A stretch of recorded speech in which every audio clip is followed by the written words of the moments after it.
올해 뉴욕시 학교에서 24자루의 총을 포함해 칼, 파이프 등 무려 6천여 개의 무기가 압수된 것으로 나타났습니다. 뉴저지주가 저소득층 및 노년층, 장애를 가진 세입자를 위한 렌트비 지원 프로그램을 실시합니다. 자세한 수혜 자격 및 신청 절차에 대해 알아봤습니다. 뉴욕시 지하철 치안 강화를 위해 MTA가 숨겨진 감시 카메라 설치를 완료했다고 밝혔습니다. 시 정부도 NYPD 경찰관의 1인 순차 제도를 시행하기로 했습니다. 이와 함께 MTA는 장애인 이동권을 보장하기 위한 30년에 걸친 승강기 및 경사로 설치 대공사 계획을 발표했습니다.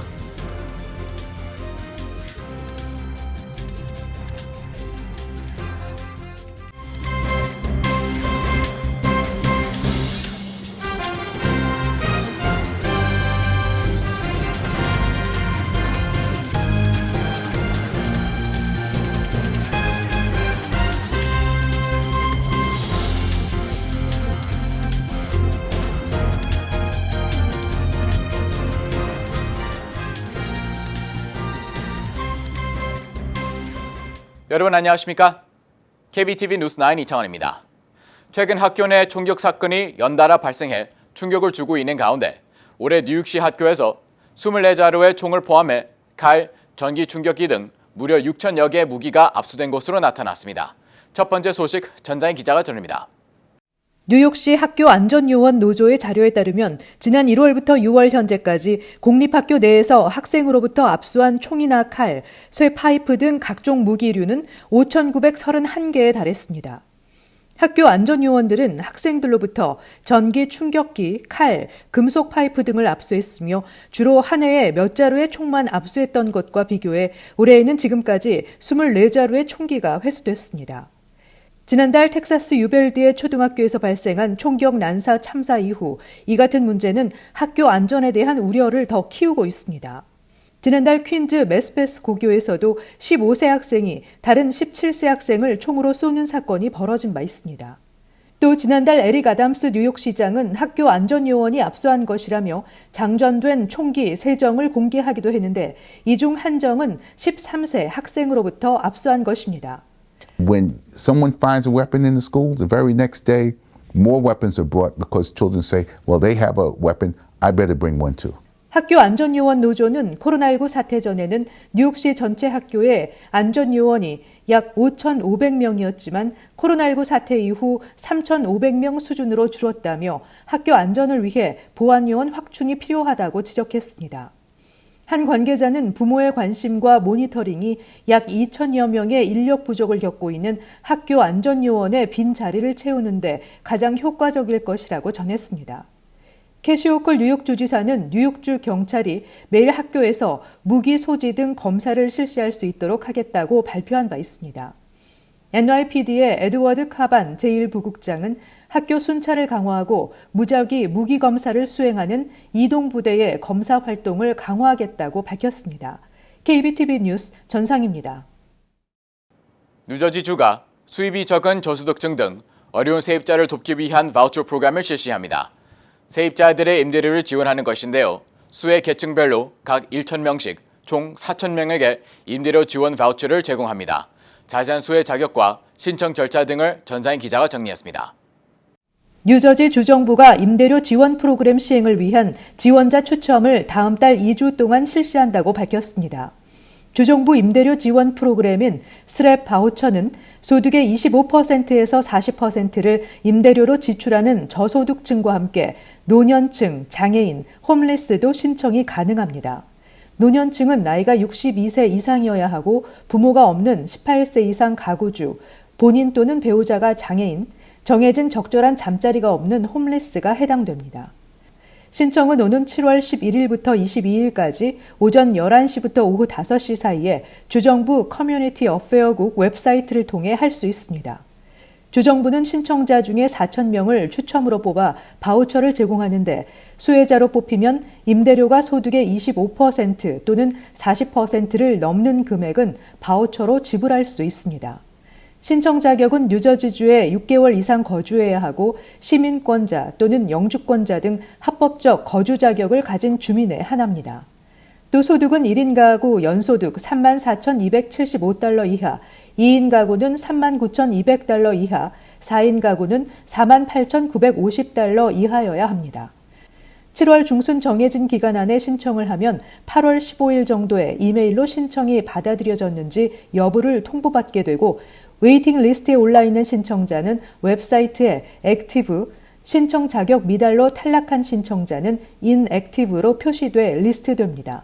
KBTV 뉴스 전상입니다. 최근 범람하는 뉴욕시 전철 내 범죄, 시민들은 전철 탑승을 꺼려하고 있으며 MTA와 시 정부는 이를 최우선적으로 해결하기 위해 여러 가지 대책을 논의하고 있습니다. 이런 가운데 오늘 MTA는 수십 대의 뉴욕시 지하철 열차 내부에 감시 카메라 설치를 완료했다고 밝혔습니다. 또 시 정부는 NYPD 경찰의 1인 순찰 방식을 8년 만에 재도입한다고 밝혔습니다. 김은지 기자가 보도합니다. 각종 사건 사고로 얼룩진 뉴욕시 지하철의 치안은 바닥에 떨어진 상황. 교통당국과 시정부는 전철 탑승을 꺼려하는 시민들을 다시 불러오고 치안을 강화하기 위해 연일 대책을 마련하고 있습니다. MTA는 오늘 뉴욕시 전철 내 범죄와의 전쟁에서 무기를 장착했다고 말했습니다. 이 무기는 바로 숨겨진 감시 카메라입니다. MTA는 6주간의 파일럿 프로그램의 일환으로 시전역 60대 이상의 지하철 열차 칸 내부에 감시 카메라를 설치했으며 이를 통해 경찰 당국으로 하여금 범죄 해결 및 용의자 체포에 도움이 될 것으로 기대하고 있다고 밝혔습니다. MTA 회장은 앞으로 몇 주 안에 더 많은 열차에 숨겨진 감시 카메라를 추가 설치할 것이라고 덧붙였습니다. 다만 어떤 노선에 설치됐고 설치할 것인지는 언급하지 않았습니다. 이에 발맞춰 시정부도 NYPD 경찰의 1인 순찰 방식을 재도입했습니다. 뉴욕시와 NYPD는 지난 2014년 2명의 경찰이 처형 방식으로 살해된 사건을 계기로 경찰의 1인 순찰을 전격 중단하고 순찰은 물론 식사와 휴식 시간까지 반드시 2명 이상이 함께 하도록 했는데 최근 지하철 범죄가 끊이지 않자 8년 만에 1인 순찰 카드를 다시 꺼내든 것입니다. 지난 21일 LA 가담스 뉴욕시장은 이 같은 제도의 부활은 경찰력을 더 잘 활용하기 위한 것으로 지하철 치안이 한층 더 강화될 것으로 기대한다고 밝혔습니다. 하지만 1인 순찰 방식은 경찰이 위험에 빠질 수도 있다는 이유로 뉴욕시의 가장 큰 경찰 조합인 경찰 자선협회의 비판을 받고 있습니다. 지난 2014년 단독 순찰 방식이 중단된 이유를 기억해야 한다는 주장입니다. 실제로 1인 순찰 재시행 첫날이었던 지난 21일 브루클린 펜실베니아 애비뉴역에서 한 경찰이 24세 남성으로부터 폭행을 당한 사건이 발생했습니다. 역내에서 담배를 피우지 말라는 지적에 갑자기 공격을 해온 것으로 용의자는 현장에서 체포됐지만 경찰이 폭행으로 부상을 당했습니다. 반면 시민들은 이 같은 안전조치들에 현 시점에서는 더 강화된 치안을 위한 것은 무엇이든 찬성이라며 긍정적인 쪽의 평가를 내렸습니다. KBTV 뉴스 김은지입니다. MTA는 장애인 이동권을 보장하기 위한 대책도 내놨습니다. 110여 년의 역사를 가진 뉴욕 지하철의 또 다른 문제가 바로 지하철 역사 대부분이 장애인 이동권을 보장하는 법에 적용이 안 된다는 것인데요. 이에 대한 소송이 제기된 가운데 MTA가 오는 2055년까지 전체 역사의 95%에 장애인을 위한 승강기나 경사로를 설치키로 했습니다. 자세한 내용 전장인 기자가 전합니다. 의회가 지난 1990년 제정한 장애인 이동과 관련한 법에 따르면 1993년 이후 건설되는 공공건물은 장애인의 이동권을 보장하는 시설이 설치돼야 합니다. 그러나 110여 년 전인 1904년부터 운행을 시작한 뉴욕의 지하철역은 대부분 이 법의 적용 대상이 아닙니다. All the times that I've walked up the steps carrying a baby in a stroller or carrying my son who's 6 years old and can't walk. What if something had gone wrong then? You know, how many times is there a little bit of water or ice even on the top of those steps? It was pretty scary to think about. 장애인 권익단체들이 뉴욕 지하철역에 장애인 이동 관련 시설이 부족하다며 메트로폴리탄 교통국 MTA를 상대로 소송을 제기한 가운데 MTA가 장애인 권익단체들과 합의했다고 뉴욕타임즈가 보도했습니다. MTA는 2025년까지 81개의 지하철역에 승강기나 경사로를 설치하고 2035년까지 85개의 지하철역을 추가할 계획입니다. 또 2045년과 2055년까지 각각 90개의 지하철역에 승강기와 경사로를 설치하겠다는 목표를 설정했습니다. 현재 뉴욕에 위치한 지하철역 472개 중 장애인이 이동할 수 있는 승강기나 경사로가 설치된 역사는 27%, 127개에 불과합니다. 이는 전체 지하철역 중 3분의 2 이상의 장애인 이동시설이 설치된 보스턴과 시카고, 필라델피아 등 대도시보다 낮은 수치입니다. 특히 맨하탄 외곽의 경우 장애인 이동을 위한 시설이 설치된 지하철역 간의 거리가 10정거장 이상인 경우도 있는 상황입니다. MTA를 상대로 소송을 제기한 장애인 인권단체 측은 합의에 대해 누구도 지하철에서 소외되지 않게 됐다고 평가했습니다.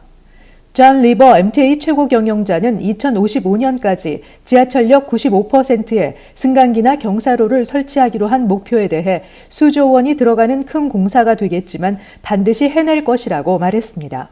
KBTV 뉴스 전상입니다. 퀸즈보로 홀이 다음 주 30일 오전 10시부터 2시까지 존 F 케네디 국제공항, 라과디아 공항과 구직자를 연결하는 채용 박람회를 개최합니다. 도노반 리처드 퀸즈보로장은 JFK 국제공항과 라과디아 공항은 단순히 뉴욕 지역으로 들어오는 관문의 역할만 하는 것이 아니라 퀸즈 경제를 주도하는 양대 산맥이자 수만 개의 일자리를 제공하고 수십억 달러 경제 활동을 창출한다고 강조했습니다. 채용 박람회에 참여하는 업체는 35개 이상의 항공 관련 기업입니다. 해당 업체들은 파일럿부터 승무원, 고객 관리, 음식 서비스, 보안 요원, 소매업자, 운전사, 기술자, 지상 근무 요원, 물류 유통 근무자 등 다양한 직종의 채용을 위해 구직자들을 만날 예정입니다. 참석을 희망하는 주민들은 퀸즈보로장실 홈페이지를 통해 예약할 수 있고 당일 방문 역시 가능하며 입장은 무료입니다. 캐시 호컬 뉴욕 주지사는 다양한 산업 분야에 걸쳐 뉴욕 시민들이 참여할 수 있는 많은 수의 여름 일자리 기회를 제공할 것이라고 발표했습니다. 놀이공원, 레스토랑, 농장에서 여름 캠프에 이르기까지 뉴욕주 노동부에서 취업 알선을 담당하는 직업은행에는 이미 15,000개 이상의 일자리가 게시돼 있습니다. 또 여름이 되면서 추후 더 많은 일자리들이 제공될 예정입니다.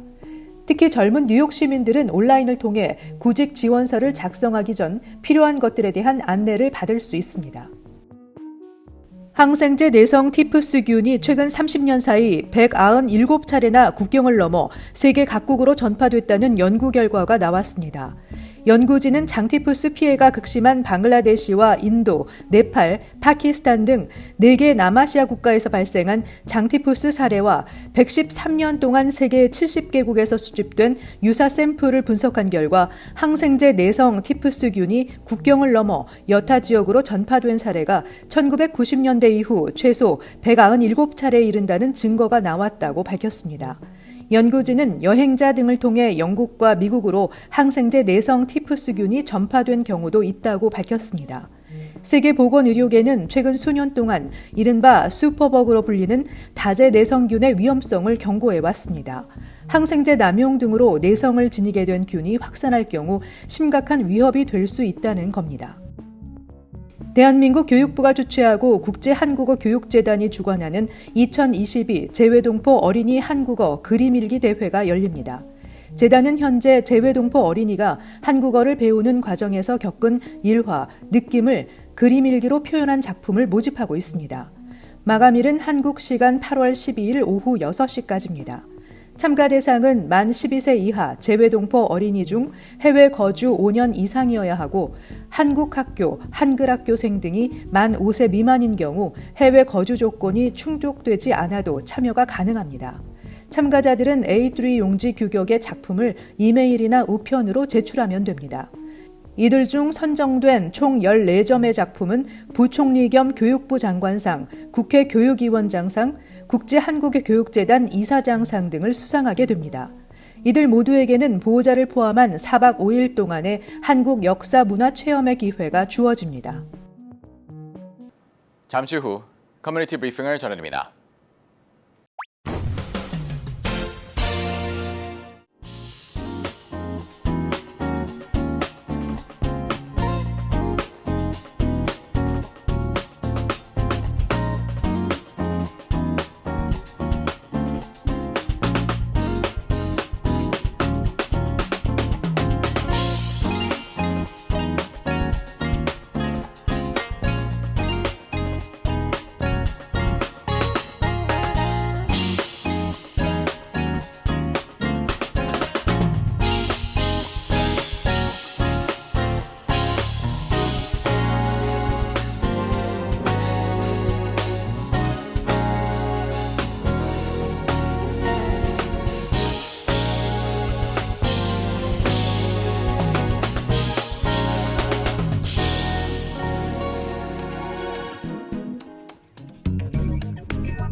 이어서 환율과 증시 전입니다.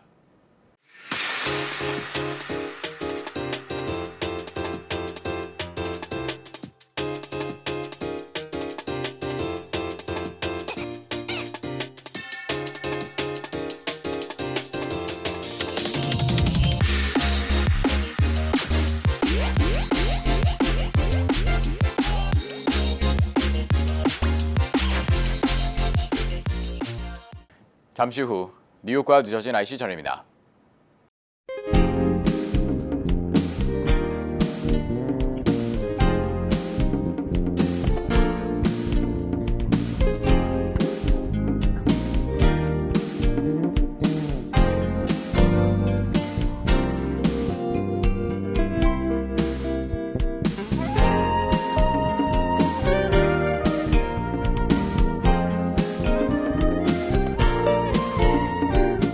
KBTV 뉴스9 마칩니다.